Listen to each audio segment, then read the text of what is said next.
Hey everybody, welcome back to R&R Sugarloaf Farm. I'm Ryan. You might ask what I'm doing in my car. I'm actually waiting on my kids because for once, I am actually ready to leave before they are. I've been waiting on my 3 kids for like 30 minutes. They keep like, oh I need this, or oh I forgot this, oh I forgot that. But anyway, they're figuring it out. Here's one. And they don't like being up early in the morning. But anyway, so we have an adventure ahead of us. We are actually on our way up to Branson, Missouri, to pick up something or two.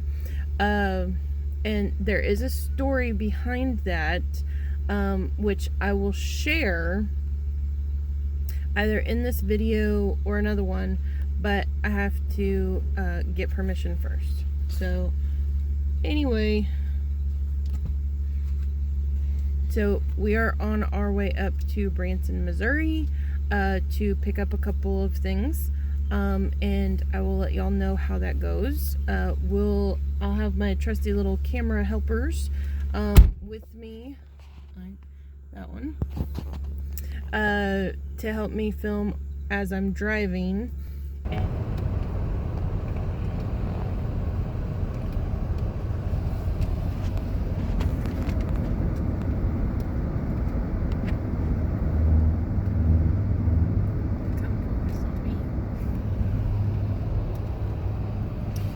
Okay everybody, so we're halfway to our destination.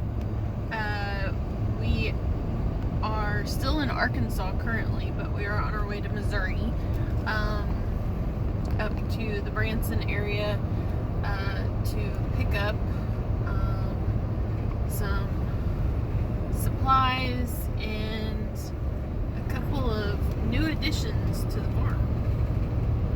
So stick with us and we'll keep y'all informed as far as how the day goes.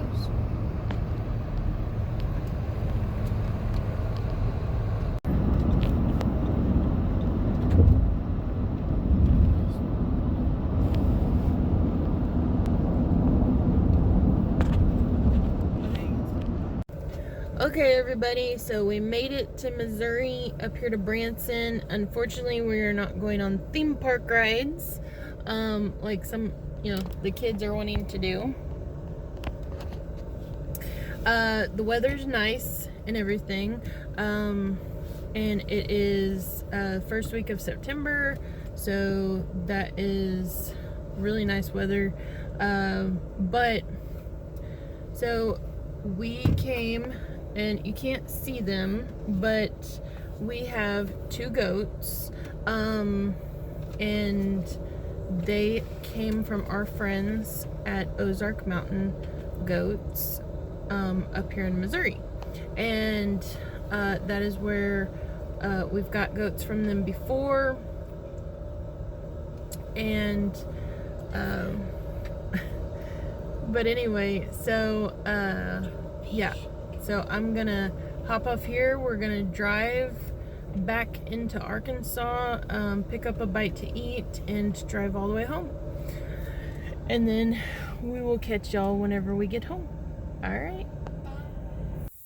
Okay folks, so we made it home, and we're about to get these 2 girls out of the car, and they've had a long trip back, but we've made it, and they're gonna get out, stretch their legs, and then we've got a pen.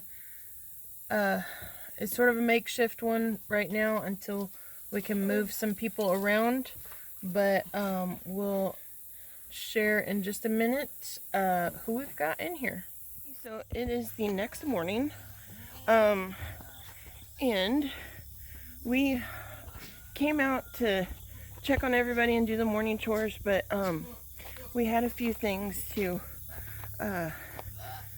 creep up on us as to where Coco's in heat.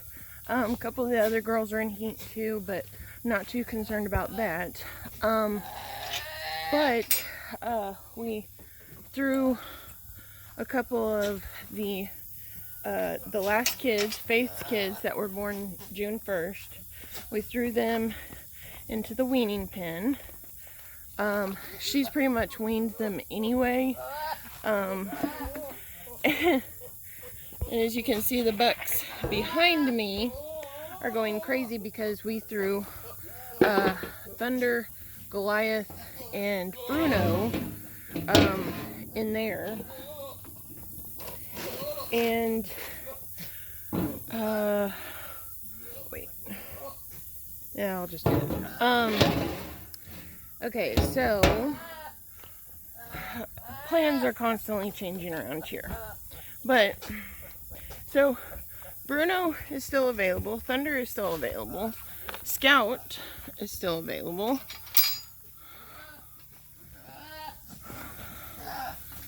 Hold on one sec. Okay.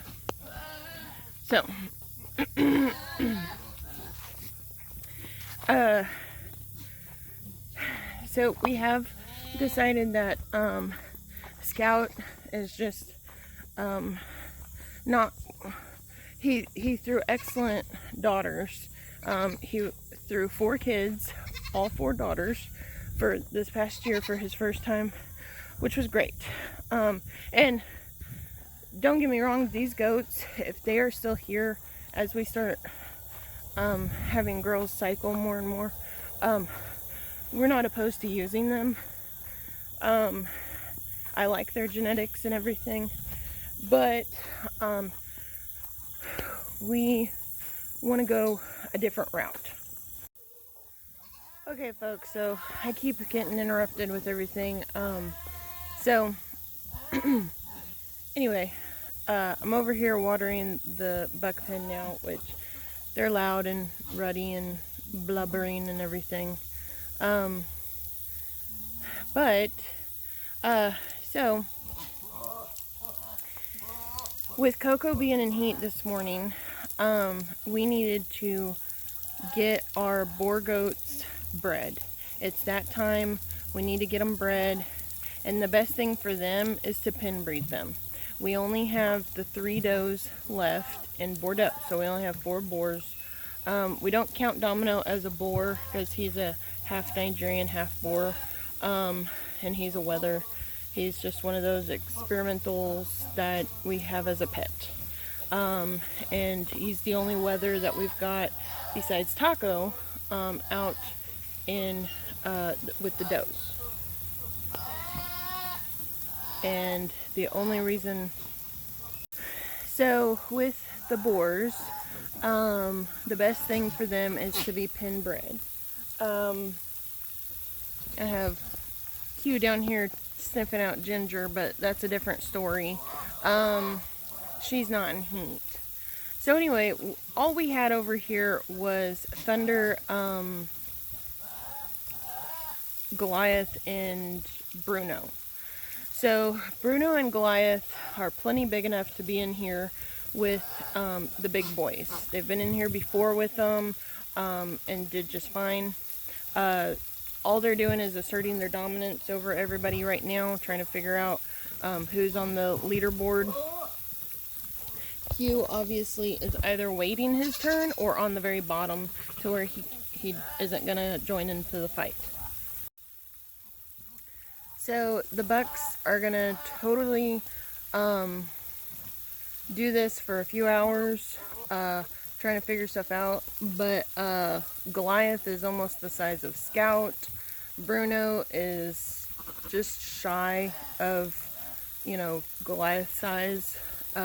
So Thunder is 2 months younger than Goliath and Bruno. So we put him in here, but he was getting a little bit too ran over, in better words. So he is now in the barn with Lily and Sylvie, which I'm going to introduce y'all here in just a minute to them.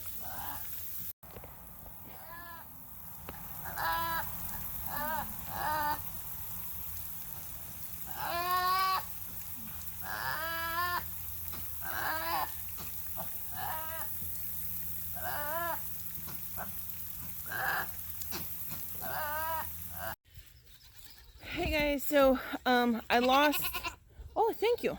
So I lost my footage from bringing home Sylvie and Lily. We brought home 2 does from Ozark Mountain Goats, our friends Jim and Josie. And so Josie was recently diagnosed with cancer, and so they dispersed their entire herd. So they are out of goats, unfortunately. And so we were fortunate enough to bring home 2 of their does. And so we have Sylvie here. She is a first freshener, or going to be a first freshener. She was born last year. She is a half sister to Blueberry. They both have the same sire, different moms.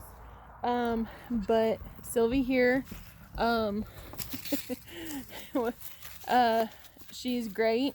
And then we have got Lily. She's a little bit older. I can't remember from her exact paperwork, but this will be her 3rd freshening. But she took this whole past year off. So it'll be 2 years in February whenever she kids, that since she has had babies. And the reason why is because her 2nd freshening, she had to have a C-section. She had twins, and Josie had some problems getting the kids out, and so they had to call their vet in, and they had to have a C-section. So this is going to be our first doe that has had a kidding after C-section. We haven't ever had a doe to have a C-section on our farm, but it is something that we are prepared for, and we have a vet lined up to help out in that situation. Now, Lily and Sylvie, even though they're integrated into our herd, they still kind of keep to themselves. And so Lily over here, her and Sylvie were both bred to Huckleberry. And Lily is going to be due, she's going to be due in March. We're waiting on, okay, someone was peeing right next to me. So we're waiting for confirmation on through ultrasound, but she hasn't cycled back, so I'm pretty sure that she's bred. And then Sylvie has been confirmed with holding 2 to 3 kids. So hopefully we can get some does, because with they have really good genetics. So I'm going to introduce you to her, and then I hope that y'all like the video, and we'll catch y'all next time.